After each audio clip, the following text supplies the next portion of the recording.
नमस्कार, मी विजयाज रेसिपीमध्ये आपले स्वागत आहे. तर आज मी केलेले आहे सुक्या मेव्याचे लाडू. आरोग्यवर्धक लाडू आहेत हे. हिवाळ्यात 2 महिने खायचे आणि वर्षभर आपले आरोग्य हे छान ठेवायचे. आपले केस, त्वचा सगळे दुखणे, सगळे विकार आणि खूप रोगप्रतिकारक शक्ती वाढवणारे असे हे लाडू आहेत. तर चला रेसिपीला सुरुवात करूया. तर सर्वप्रथम मी एक कढई गॅसवर मांडली आणि इथे उडदाची डाळीचं पीठ मी वापरणार आहे. तर त्याकरिता ग्लासाने म्हणाल तर 1 ग्लास आणि वजनाने म्हणाल तर 1 पाव अशी ही उडीद डाळ घेतलेली आहे आणि ती कोरडी छान खमंग परतून घ्यायची.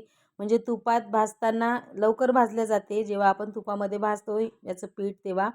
तर ही छान खमंग अशी उडीद डाळ मी परतून घेतलेली आहे. मंद आचेवरती ही परतायची आणि हे एका ताटामध्ये काढून घेते आणि थंड झाल्यानंतर याचं पीठ तयार करून घ्यायचं आहे आपल्याला आणि हेच पीठ वापरायचं आहे लाडूमध्ये. तर आता त्याच कढईमध्ये मी हे काळे खजूर आहे त्याचे तुकडे करून घेतले आणि ते सुद्धा छान थोडेसे परतून घ्यायचे आहे. कोरडेच तूप न टाकताच परतायचे आहे कारण हे सुद्धा आपल्याला बारीक करायचे आहे. तर हे सुद्धा परतून झालेले आहे. हे देखील आपण काढून घेऊया एका ताटामध्ये. खजूर परतल्यामुळे कढई थोडी माझी जळल्यासारखी झालेली आहे, पण ठीक आहे. आणि हे काळ्या पाठीचं खोबरं आहे, हे देखील 1 पाव आहे वजनाने. 1 पाव म्हणजे 250 ग्राम खोबरं हे देखील मी किसून घेतलेलं आहे आणि हे देखील छान परतून घ्यायचं आहे थोडं ब्राऊन होतपर्यंत. एकदम रंग नाही बदलायचा आहे आपल्याला.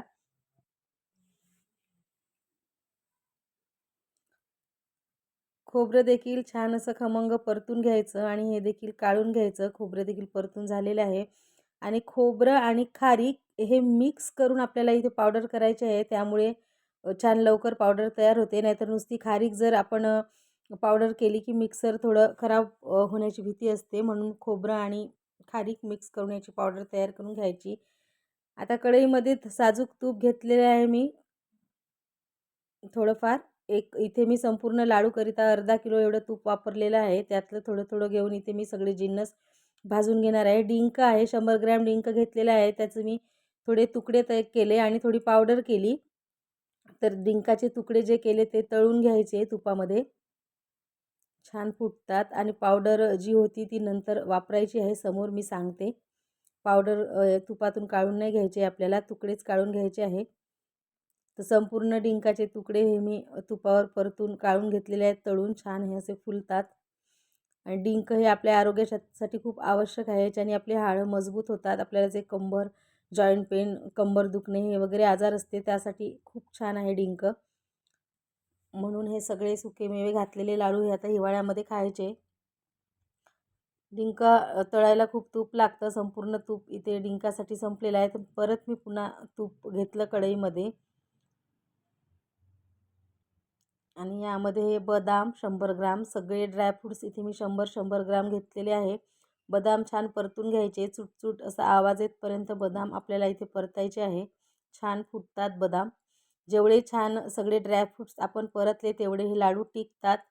2 महिने तरी हे लाडू टिकतात. त्या लाडूला काही होत नाही. आपण एकदाच भरपूर प्रमाणात लाडू करून 2 महिने हे आपण खाऊ शकतो. याचा आस्वाद घेऊ शकतो. त्यातच 100 ग्राम पिस्ता ॲड केला मी आणि दोन्ही मिळून छान तळून घेतले तुपावर आणि काढून घेऊया.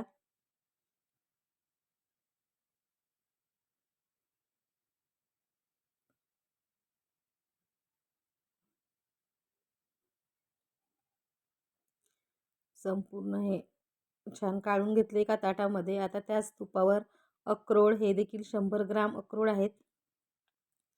ते देखील छान परतून घ्यायचे. प्रत्येकच जिन्नस हे कमी आचेवरती आणि छान खमंग असे परतायचे. एकदम जाळू नाही म्हणजे टाकायचे नाही, पण परतायचे थोडे. तर हे सुद्धा त्यातच काढून घेऊया बदाम आणि पिस्त्यामध्येच. त्याच तुपामध्ये काजू 100 ग्राम, काजू देखील छान परतून घ्यायचे तुपावर. थोडा किंचित रंग बदलतपर्यंत आणि इथे मी 25 ग्राम गोळंबी घेतलेली आहे. गोळंबी फार गरम असते त्यामुळे खूप कमी प्रमाणात टाकायची. तर इथे मी 25 ग्राम घेतलेली आहे. ते देखील काढून घेऊया आणि 50 ग्राम किसमिस हे देखील छान फुलेस्तोवर छान परतून घ्यायचे आणि हे मात्र वेगळे काढायचे, त्या याच्यात काढायचे नाही. पाहू शकता छान किसमिस हे आपले फुललेले आहे. ते देखील एका वेगळ्या वाटीमध्ये मी काढून घेते. हे आपल्याला नंतर टाकायचे आहे. जर हे असे नाही आवडत असतील तर त्याला सुद्धा बारीक करून टाकायचे. आता जवस 100 ग्राम आणि वाटीने वाटीभर मी जवस घेतलेली आहे. जवससुद्धा आपल्या केसांसाठी, आपल्या त्वचेसाठी खूप छान आहे. आपल्या जॉईंट पेनसाठी सुद्धा उत्तम असे आरोग्यासाठी हे जवस आहे. हे सुद्धा मी इथे टाकलेले आहे. जवस छान परतून झाले की हे कोहळ्याच्या बिया आहे, पंपकिन सीड्स, हे देखील 100 ग्राम आणि सनफ्लावर सीड्स देखील 100 ग्राम टाकलेले आहे. 3 प्रकारच्या बिया इथे मी वापरलेल्या आहेत. जवस, पंपकिन सीड्स आणि सनफ्लावर फुलाच्या बिया. हे देखील छान परतून झाले की यामध्ये 50 ग्राम एवढी खसखस ही देखील छान परतून घ्यायची. आणि हे सगळं छान परतून झाल्यानंतर वेगळ्या एका भांड्यामध्ये हे काढून ठेवायची, कारण हे सगळे अलग अलग आपल्याला याची पावडर करायची आहे. एकत्र केलं की याची पावडर होणार नाही. म्हणून काजू, बदाम, पिस्ता आणि गोडंबीची अलग पावडर मिक्सरवरून आणि याची अलग अशी पावडर आपल्याला करून घ्यायची आहे. पावडर करताना जसं तुम्हाला आवडेल, थोडं क्रश दाताला लागले पाहिजे असेही करू शकता किंवा एकदम बारीक असं पण करू शकता. तर सगळं याची मी पावडर करून घेतलेली आहे मिक्सरवर. परत कढईमध्ये तूप घ्यायचं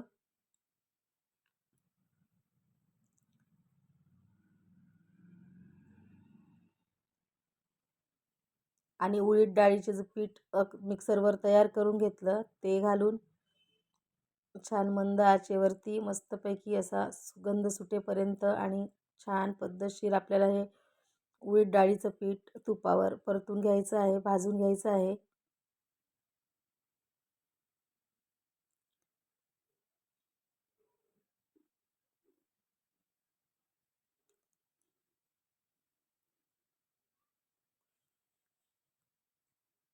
आणि पीठ कोणतंही असो, भाजत असताना मंद आच ठेवायची.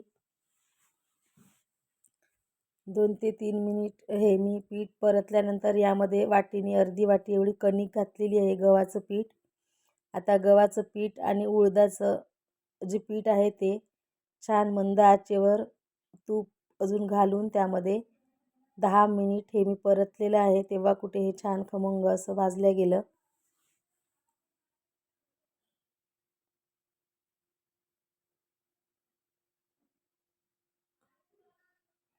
लागेल तसं परत तूप ॲड करत जायचं त्यामध्ये, जसं कमी जास्त पाहून.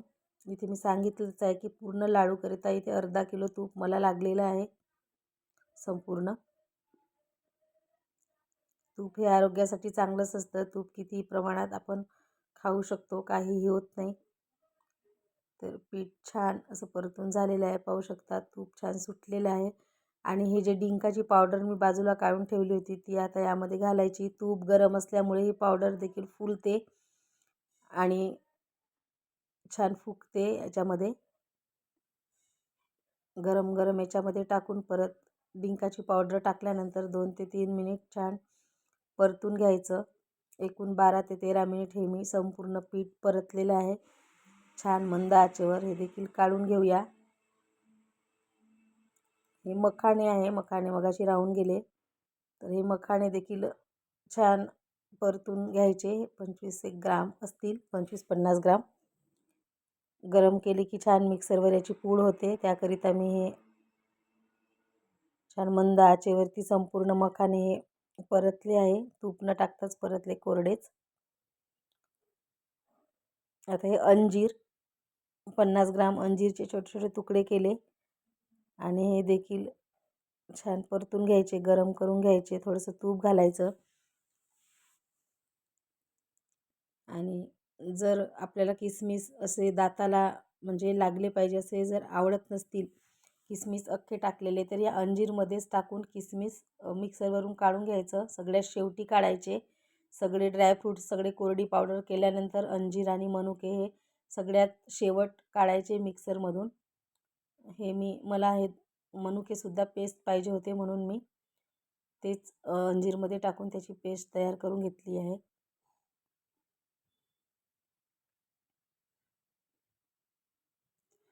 आता परत कढईमध्ये तूप घ्यायचं थोडंसं आणि अर्धा किलो गूळ आहे.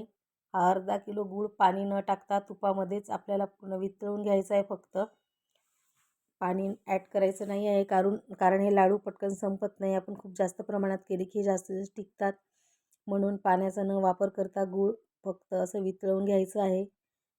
इथे मी अंजीर किसमिस वापरले आहे, त्यामुळे खारीकची पावडर आहे, त्यामुळे मी अर्धा किलोच गूळ इथे टाकत आहे. पण गुळाचं प्रमाण जर तुम्हाला जास्त हवं असेल तर तुम्ही पाऊण किलो 1 किलो आपल्या आवडीप्रमाणे टाकू शकता. तर गूळ छान म्हणजे विरघळलेला आहे. आता हे डिंक जे आपण काढून घेतलं हे थोडंसं क्रश करून घ्यायचं, म्हणजे लाडू वळताना मधात येणार नाही. संपूर्ण नाही करायचे. एखादा डिंक तोंडामध्ये फुटला की खूप छान त्याचा फ्लेवर येतो. पण थोडेफार असे थोडेसे छान असे कुस्करून घ्यायचे.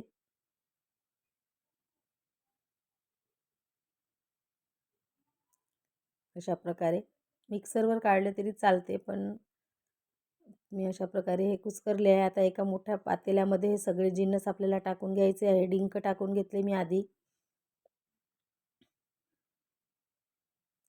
आता हे खारीक आणि खोबऱ्याची पावडर आहे. पाहू शकता किती छान झाली खारीक आणि खोबरं मिक्स केलं तर. आता हे काजू, बदाम आणि पिस्ता आणि गोळंबीची पावडर ही देखील टाकून घेतली. ही जवस आणि पंपकिन सीड्स, सनफ्लावर सीड्सची पावडर सगळी टाकून घेतली. मखाना आणि अंजीर आणि खजूरची पावडर आहे, ही देखील छान संपूर्ण त्यामध्ये टाकून घ्यायची. हे उडदाचं पीठ आहे, थोडं कणिक घालून जे आपण परतलं होतं. त्यामध्ये मी 10 ग्राम सुंठाची पावडर आणि 10 ग्राम अश्वगंधाची पावडर घातलेली आहे. 2 चमच वेलची पावडर, वेलची जायफळ पूड, अश्वगंधा आणि हे सुद्धा आपल्या शरीरासाठी खूप छान फायदेशीर असतं, त्यामुळे याच्यात मी वापरलेलं आहे. आता संपूर्ण हे एकजीव करायचं. चमच्याने काही हे होत नाही, म्हणून हाताने छान पूर्ण मी मिक्स करत आहे.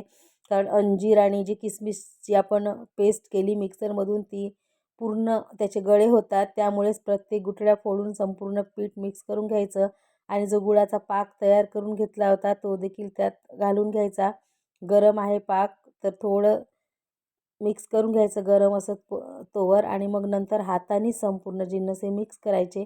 हातानेच व्यवस्थित मिक्स होते, त्यामुळे मी हातानेच संपूर्ण मिक्स केलेले आहे.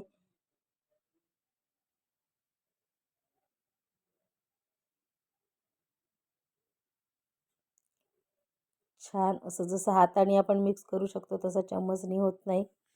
संपूर्ण छान मिक्स करून घ्यायचं. सगळे जिन्नस सगळे मिक्स झाले पाहिजे, नाहीतर मग कोणत्या कोणत्या याचा वेगवेगळ्या ठिकाणी असा टेस्ट येतो, तोंडामध्ये येतात, त्यामुळे संपूर्ण मिक्स करायचे. इथे थोडी अर्धी वाटी तूपसुद्धा मी वरून घातलेलं आहे, पण ऑप्शनल आहे. जर तुम्हाला नको असेल तर तुम्ही नाही घातलं तरी चालेल, पण मी इथे घातलेलं आहे. तूप घातले की छान लाडू वळता येतात. तर हे मिश्रण छान संपूर्ण मिक्स झालेलं आहे. आता छोट्या छोट्या आकारात लाडू छोटेच करायचे. रोज एक सकाळी उपाशीपोटी उठल्या उठल्या ब्रश केल्याबरोबर एक लाडू खायचा. खूप आरोग्यवर्धक हा लाडू आहे. व हिवाळ्यामध्ये 2 महिने डिसेंबर, जानेवारी हे लाडू खायचे आणि वर्षभर निरोगी राहायचं, असं याचे गुणधर्म आहे.